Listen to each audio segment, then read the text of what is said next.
1학년 학생 여러분, 권희쌤과 함께하는 즐거운 한국사 고질사 시간이 돌아왔습니다. 반갑습니다. 자, 여러분들 방학 때 잘 보내셨나요? 아주 짧은 방학이었죠. 그런데 이제 개학을 하면 여러분들과 또 반갑게 이렇게 만날 줄 알았는데, 또 이 코로나가 또 대유행하게 되면서 또 여러분들 학교에 등교하지 못하고 이렇게 또 원격 수업으로 다시 만나게 됐습니다. 아무튼 그건 어쩔 수 없는 상황이니까 여러분들이 또 이해를 해야 될 것이고요. 이제 본격적으로 2학기 수업을 진행해야 할 텐데요. 2학기 수업에 대해서 간단하게 말씀을 드리면, 우리가 지금 1학기 때까지 공부한 내용은 이제 선사시대부터 시작을 해서 조선시대까지 다 공부를 했고, 이제 우리가 1학기 말까지 했던 게 이제 항일의병운동이라든가 그 다음에 애국계몽운동까지 배웠죠.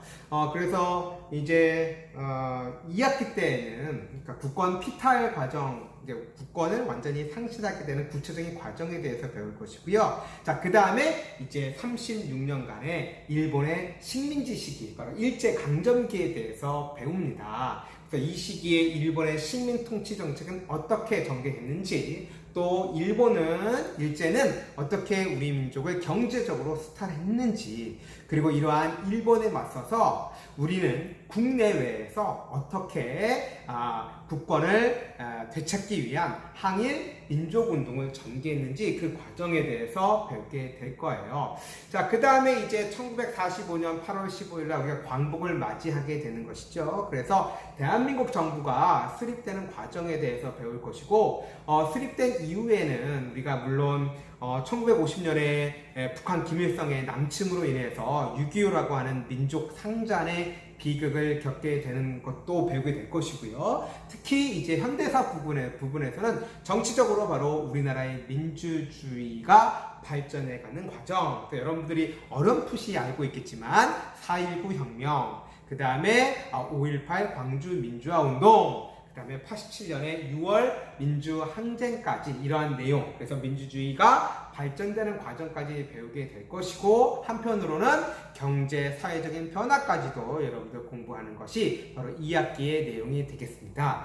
자, 그러면 2학기 수업에 바로 들어가지 않고요. 오늘 이 시간에는 우리가 흥선대원군 집권 이후에 어떤 일이 있었는지를 제가 간략하게 정리를 해야 될 것 같아요. 그래야 2학기 수업을 진행하는 데 있어서 여러분들이 조금 더 이해할 수 있지 않을까 해서 오늘은 오리엔테이션 식으로요, 바로 흥선대원군 집권부터 1학기 말까지 그 시기에, 1학기 말이라니까 좀 이상하네요. 흥선대원군 집권부터 시작을 해서 애국계몽 운동이라든가 항일의병운동까지 우리가 1학기 때 배운 내용을 간략하게 제가 설명을 하도록 하겠습니다. 그래서 오늘은요, 별도로 PPT로 정리하지 않고요, 제가 간단하게 판서로 정리하도록 하겠습니다.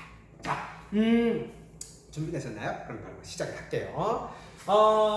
19세기 말에 이르게 되면 국내에서는 세도 정치가 전개되고 있었죠. 안동김씨, 풍양조씨와 같은 일부 소수의 외척 가문이 권력을 독점하는 그러한 정치가 전개가 됐고요. 이에 따라서 정치 기강이 문란해지게 되기도 하고, 그 다음에 삼정의 문란 등이 나타나게 되면서 이제 백성들은 전국에서 밀란을 일으키게 됩니다. 한편 동학과 천주교라고 하는 새로운 사상과 종교가 급속도로 전파되고 있었고요.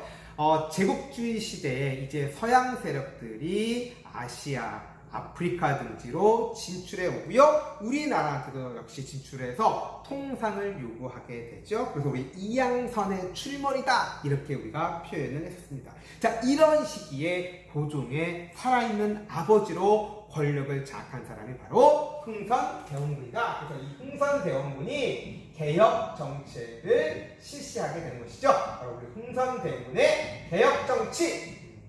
그래서 왕권 강화와 민생 안정을 추구했다. 그렇죠? 자, 안동김씨를 비롯한 세도 가문을 축출하고요. 자, 비변사를 철폐했습니다. 그렇죠? 자, 그 다음에 삼정의 문란을 시정하기 위해서 바로 뭐 호포법을 실시하고, 그 다음에 사창제를 실시하고, 양전사업 전개했고요. 그렇죠? 자, 그 다음에 서원을 철폐하기도 했습니다. 자, 이렇게 이러한 민생 안정 정책을 펼치기도 했었고, 그 다음에 이제 대외적으로는 바로 그 통상수교 거부 정책을 펼치게 되죠. 이에 따라서 병인 양료와 신미 양료도 겪게 되었다. 이렇게 우리가 정리를 하면 되겠습니다. 자, 흥선대원군은 10년 정도 집권을 했고요. 흥선대원군이 이제 고종이 성인이 됐으니까 흥선대원군이 물러나게 되겠죠. 자, 흥선대원군이 하야하게 되고 그 권력을, 흥선대원군이 차지했던 그 권력을 바로 민비의 척족들, 우리가 민씨 세력이라고 하는데 민씨 세력들이 차지하게 됩니다. 자, 그래서 국내 정치에 변화가 일어나게 된 것이죠. 자, 그 가운데 결국 1875년 일본이 운요 사건을 계기로 해서 조선 정부의 개항을 요구하게 됩니다. 그래서 1876년 드디어 강화도 조약으로 조선은 개항을 하게 되는 것이죠. 자, 개항을 하게 되더라. 자, 강화도 조약으로 개항을 하게 되고요. 자, 동시에 개화 정책도 추진됩니다. 자, 그래서 개화 정책 추진을 전담하기 위한 기구로 통리기무 아문이 설치가 되고요. 그 다음에 군사 제도도 바꿉니다. 5군형을 2형으로 바꾸게 되고 신식군대인 별기군을 두기도 합니다. 자, 그리고 중국과 일본의 사절단을 파견하죠. 각각 영선사, 조사, 시찰단을 파견하기도 했다. 자, 이러한 개화 정책을 추진하더라는 얘기입니다.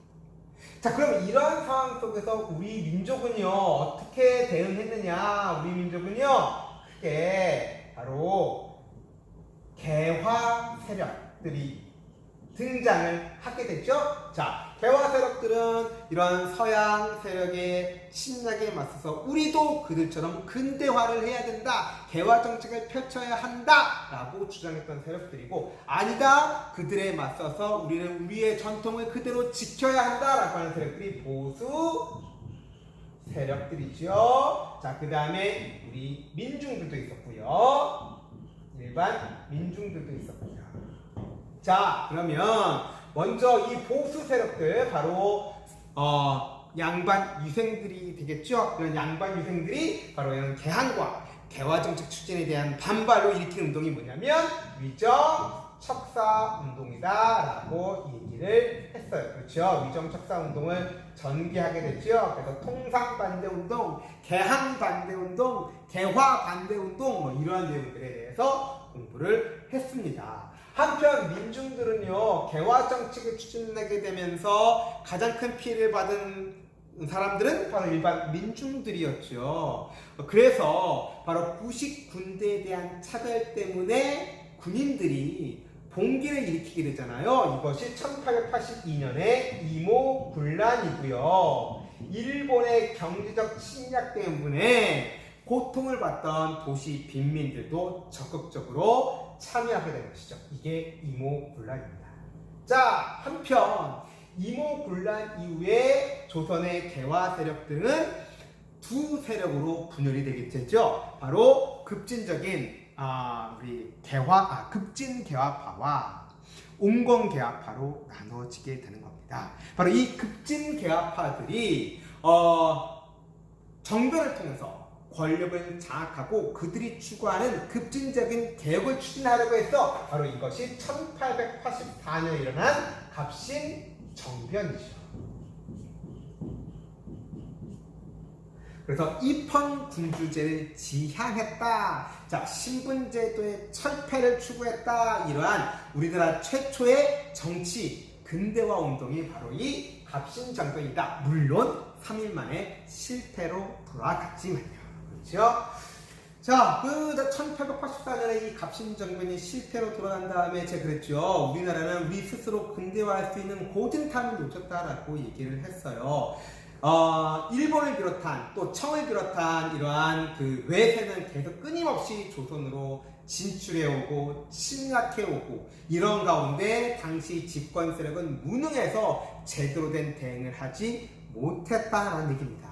자, 그래서 일본을 비롯한 열강의 경제적 침략, 또 여기에 제대로 대응하지 못하는 지배층의 무능과 수탈, 그리고 동학의 확산을 계기로 해서 1894년 이제 전봉준의 지도하에 일어난 농민운동, 바로 동학 농민운동이 일어나게 됐죠. 발단은 바로 고부 밀란이었고요. 자, 동학 농민운동이 전개됐다. 이 동학 농민이 발단돼서 결국 청일전쟁도 일어나게 되죠. 자, 동학 농민운동에 대해서 배웠고요. 이 동학 농민운동이 계기되어서 청나라와 일본 군대가 들어오게 되고, 그래서 청일전쟁 벌어진다고 얘기했지. 자, 이런 일본 세력에 의해서 일본의 강요로 조선에서는 가보개혁이 일어나게 되죠.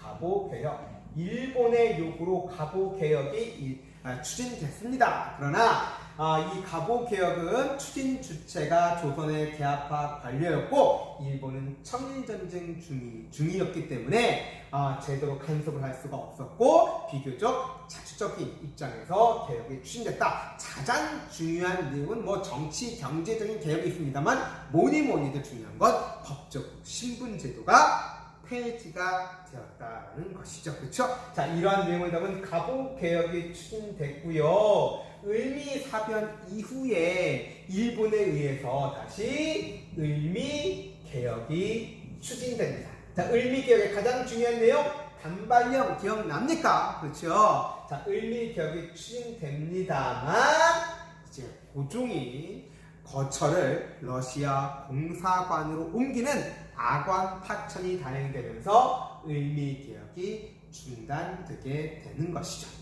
알겠죠? 자, 한편 갑신정변의 주역이었던 서재필이 미국에 망명 갔다가 돌아와서 이제 대화 지식인 관료층들과 함께 독립협회를 창립을 한다라고 얘기를 했습니다. 이 독립협회, 바로 독립신문을 발간해서 민중들을 계몽을 하고요. 자, 만민공동회를 개최를 해서 이제 그 열강에 의한 이권 침탈을 규탄하게 됐죠. 그래서 국권을 지키려고 했다. 자주 국권운동을 전개했고요. 한편으로는 신체의 자유, 재산권, 언론, 출판, 집회, 결사의 자유 같은 자유, 민권운동도 전개했고요. 가장 중요한 거, 바로 독립협회는 입헌군주제를 수립하고자 했단 말이야. 그래서 의회를 설립하려고 했죠. 그래서 중추원을 의회로 개편하려고 했었습니다. 그래서 우리 역사상 최초로 이제 입헌군주제가 수립될 단계까지 이르렀는데, 바로 이 보수 세력의 반발로 이들이 황국협회를 구성을 하게 되고, 이들에 의해서 독립협회는 강제로 해산되게 됩니다. 자, 한편 독립협회가 한참 활동하고 있는 가운데 러시아 공사관에 머물러 있던 고종이 이제 1년 만에 돌아오죠. 자, 경운궁, 오늘날 덕수궁이죠. 경운궁으로 황국한 후에 1897년 10월에 드디어 연호를 광무라고 하고 국호를 대한제국으로 바꾸죠. 대한제국이 수립됐고요. 이 대한제국이 광무 개혁을 추진하게 됩니다. 구본 신창이라고 하는 원리를, 구본 신창이라고 하는 방향, 개혁의 방향을 설정하고 점진적 개혁을 추진하더라라고 얘기를 했습니다. 그렇죠?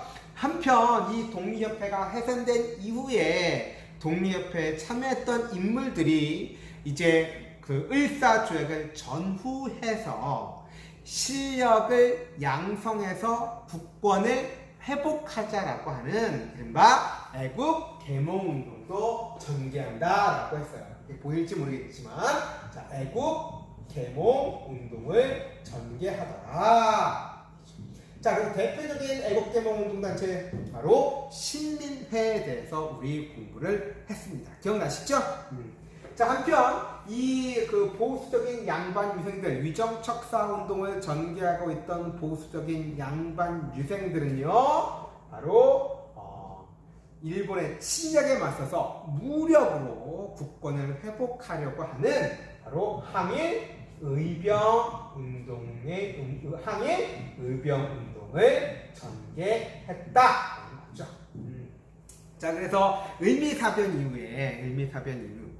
을미사변으로 국모가 시해당했잖아요. 그렇죠? 그 다음에 단발령이 시행됐잖아요. 여기에 대한 반발로 을미의병이 일어났고, 을사조약이 체결됐을 때 이것에 대한 반발로 을사의병이 일어나게 되었고, 그 다음에 1907년에 군대가 해산되니까 해산된 군인들이 의병에 가담하면서 정미의병이 또 활발하게 활동을 하게 되는 그런 내용까지 공부를 했습니다. 자, 지금까지 흥선대원군 집권 이후부터 이제 항일의병운동까지 그 내용에 대해서 간략하게 정리를 했어요. 자, 이런 내용에 대한 이해를 바탕으로 해서 다음 시간에는 바로 국권 피탈 과정에 대해서 공부하도록 하겠습니다. 오랜만에 또 이렇게 수업을 하려고 하니까 좀 정리도 좀 잘 안 된 것 같고 조금 만족스럽진 않은 것 같아. 그래도 좀 이해해 줄 수 있겠죠? 그죠? 네. 다음 시간에 만날게요. 뭔가 무슨 말을 해야 될 것 같은데 갑자기 빨리 끝내니까 되게 이상하다. 그치? 아무튼 다음 시간에 만날게요. 안녕!